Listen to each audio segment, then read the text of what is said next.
A lot of the fans remembered that spot with Sid and Pillman. They were commenting about it on social media, how dangerous it was. Even Brian Pillman Jr.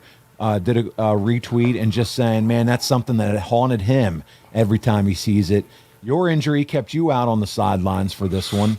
And the one and only Larry Zbyszko substituted for you in a match that you helped make famous, the War Games match.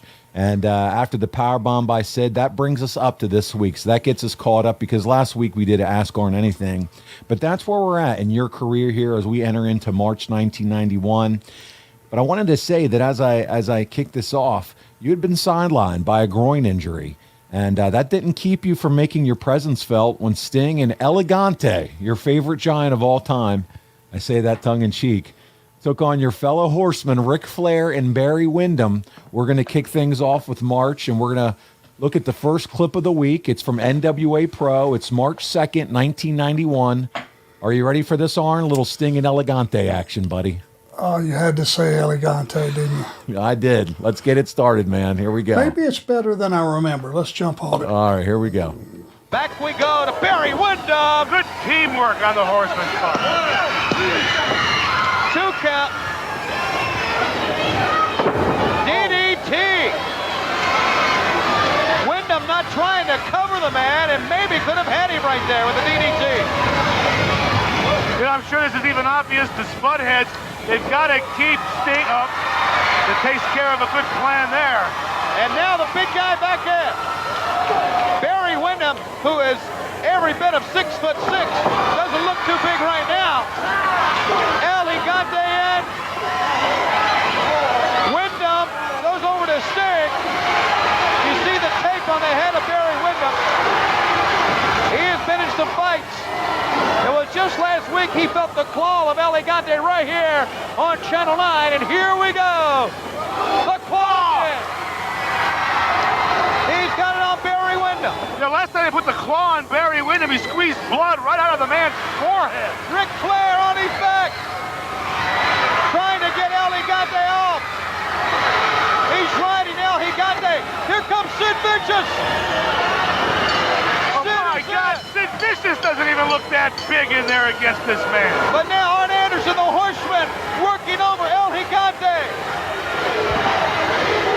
They got him face first. Laid him out. Sting cannot get up to help him. And they're going to hold him out. What in the world are they going to do? Well, then they better start doing it quick because Sting over here, now he's getting rejuvenated. They got him taken care of. Well, Mr. Vicious.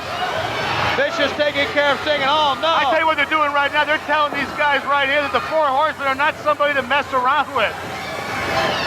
Now, in the back of the head, the face, the nose, right down to the mat, and again. I'm sure that they're thinking is let's eliminate this El Gigante off the bat. Let's get rid of him once and for all for professional wrestling altogether.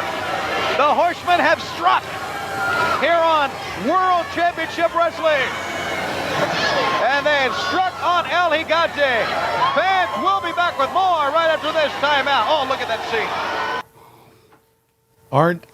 As Arn shakes his head, Arn, do you think Flair and Windham were ever happier to hear a bell ring in their life than they are at that match? Oh, I'm sure they were hearing bells ringing the entire match. I hate to speak ill of the dead. I really do. It's, and I'm sure there was something that God put that big fella on the earth to do. Wrestling wasn't it. He just was not, this is not easy anyway to do at all. It's certainly not easy to do well, and it's certainly not easy to excel if you're not meant to be in it. And he was not meant to be in this business. He was just like a deer in the headlights. You can just go back and look at him. He was just frozen. And I'm just saying, I'm sure that what everyone was counting on was, like they said, when Sid was standing beside him, you saw the size of the guy. It's the one time you went, well, damn, Vicious is a monster. Yes. He is a big dude. I just wish that was enough. Our fans deserve more than that. That was one of the points I was going to make. Sid's 6'9", and he even fails in comparison to how big this guy is. You have, Flair dangling off the back of him, looks like a toddler hanging off the back of his dad. And then you got him palming Barry's head like a basketball. The enormity of the man, but there was nothing else to it. The match was thrown out due to interference, by the way, for those that weren't watching. And Sting, right? Sting's in this position where it's his job. He's tasked with getting Elegante over, if by nothing else than the mere association of Sting being with him and, being the number one babyface on the card. So here we go. Throughout the beginning of the month, and thanks in large part to your injury, the Horsemen wrestled Elegante and Sting in a bunch of tag matches. And unfortunately for Rick, those few times Elegante was not in a tag with Sting, he was taking on, Flair in the main event. Elegante losing by DQ when the Giant would not let go of the claw. And that's what you're kind of dealing with here now during this time. So, man, just wish we could have gotten more out of him. But like you said, he just wasn't cut out for the business. Yeah, he would have probably needed more time at the school, and just so you could at least put a few things together for him. And here's something we never even addressed. Forget about the fact that his offense was very weak because he just didn't know. He couldn't fall down. I mean, how do you take a bump that? But yeah, taking a bump. Yeah, so he can't fall down. His offense looks like shit. What does that leave us? Where do you go? I guess just power walk up on him and stick my nose in his belly button. Something. Get some ha-ha out of it or something. I wished I would have been smart enough to think and consider some stuff, but man. Anyway. You could see yourself with that noticeable limp when you came in the ring. You see yourself there with that groin issue? Man, you were struggling. Yeah, and in those days, you didn't miss work. If you could get there, you would get there, and we would just figure out a way for you not to do anything.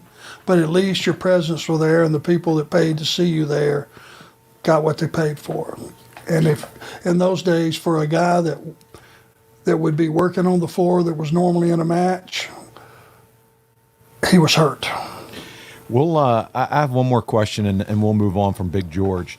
Do you know what his training looked like, or lack thereof, I guess? You mentioned, power plant, this and that. Do you remember at all what they did with him, or I guess what they didn't do with him? They probably taught him how to do a clothesline, obviously the claw and the big hammer across the back, which you always tell what the guy's got in his tool belt when he starts repeating himself. Yeah. If he does something more than once, pretty good chance that's about all he's got. But I wasn't there. Well, and you go back to the school. So I picture that in my head. Buddy Lee Parker's good trainer, great trainer. But if you can't bump a guy down, and this guy can't drop something on you, what if he could just drop a big elbow on you? But you couldn't trust him to do that. He would have probably hurt himself. He'd have probably knocked his hip out and killed the guy that he landed on. So it's hard to train a guy that's that big and that heavy because, the one thing is he had bigger than normal, larger than human life strength. Yeah. Because he clotheslined me one night. I know he's able. Have we talked about that story? Now, you can share it again. This is a good point. We're talking about him. He's very prominent right now at this time.